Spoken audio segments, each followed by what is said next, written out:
The government shutdown is just a few days away from breaking the previous longest shutdown record of 35 days. Joining us to discuss is Nathan Worcester, national political reporter at the Epoch Times. So Nathan, good afternoon. President Trump urges Senate Republicans to end the filibuster. House Speaker Mike Johnson responded to that with some reluctance. Can you tell us more about the response to ending the filibuster? Sure, and I should say Johnson has now been joined by the Senate Majority Leader, John Thune, as well as the Senate Majority Whip, John Barrasso. We're seeing a pretty consistent theme here. Defense of the filibuster, generally along the lines that this has proven to be a durable institution that protects the minority, whoever it happens to be, and really ensures that the Senate remains a forum for discussion. This is something that we've heard consistently, despite in recent weeks chatter from some Senate Republicans and also from John Fetterman about the desire to create some sort of a carve-out, something that would allow this continuing resolution to fund the government to make it across the line. So, Nathan, on the flip side, what is the level of support for this right now? Well, it's interesting. As I said, John Fetterman, he has come out as someone very much in favor of it. You also have some of the more conservative House Freedom Caucus people in the House who are defending it. It should be emphasized that they, like Johnson, really have no say when it comes to the filibuster because that is a Senate matter. But just recently, Chip Roy, he, in a press conference with reporters, stressed that he feels there should be something to ensure that the 60-vote threshold is not an issue just for, say, funding the government. And it should be noted that when it comes to this particular bill, the Republicans have managed to get 3 senators who caucus with Democrats, including Fetterman, but they have not been able to hit that 60-vote threshold. And thus, the shutdown, this lapse in government funding, has continued to drag on for weeks. So, Nathan, all things considered, let me ask you this. What's easier in your mind for ending the shutdown for Republicans, getting 5 votes or ending the filibuster?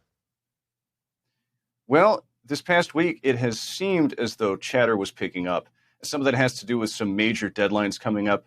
The potential, at least, for SNAP benefits, food stamps to stop flowing to 40-plus million Americans is the big one, although a judge has just ruled that the USDA must disperse funds, so we'll see how that plays out.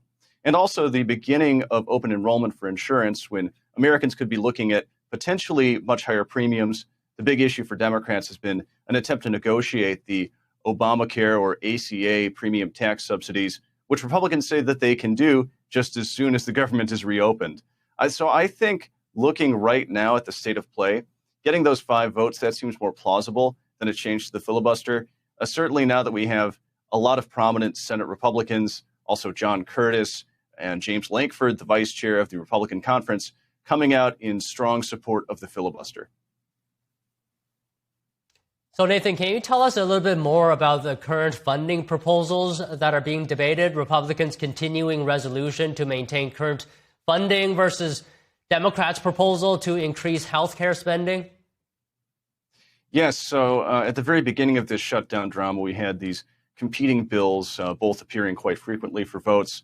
The Republican Continuing Resolution, or CR, this would basically maintain current funding, which Rand Paul and Thomas Massie, 2 more libertarian-leaning Republicans, they objected to that. They said that this is the maintenance of Biden-era funding. And by contrast, the Democrats' bill, that would address those ACA subsidies, along with other issues on health care, Medicaid, for example. And Republicans can look at that and they can say accurately that this would roll back many of the things that they accomplished over the summer through their reconciliation bill, which, of course, by its very nature as a reconciliation bill, it was just a product of Republicans negotiating with Republicans. It was a mechanism, essentially, for Republicans to be able to get something across the line in the Senate with a simple majority rather than having the sort of partisan standoff that we're seeing right now between the GOP and the Democrats. So, Nathan, can I ask you, what is the most pressing matter right now, or matters, that's creating urgency, pushing lawmakers to get the government open?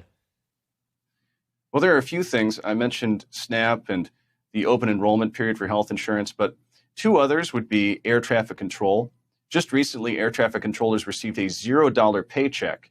And so understandably, many of them are going absent. They're working other jobs to put food on their tables. And that's driving a lot of flight cancellations and delays.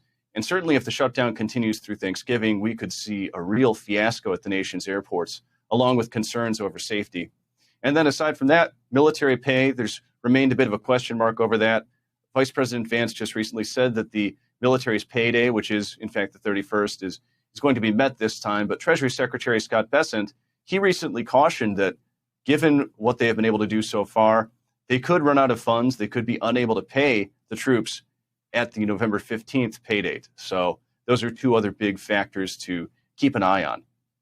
Okay, so in regards to SNAP, will the Department of Agriculture use contingency funds to keep SNAP running? We just got news that the federal government has been ordered to do so.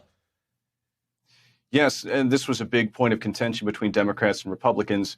Just this morning, Agriculture Secretary Brooke Rollins, she appeared alongside Speaker Johnson to argue that, in fact, legally, the administration is not authorized to use that contingency fund because it's ultimately contingent on a funding stream that was not effectively reauthorized. But of course, now we've seen this move from a judge at this late hour ahead of the possible pause in SNAP benefits.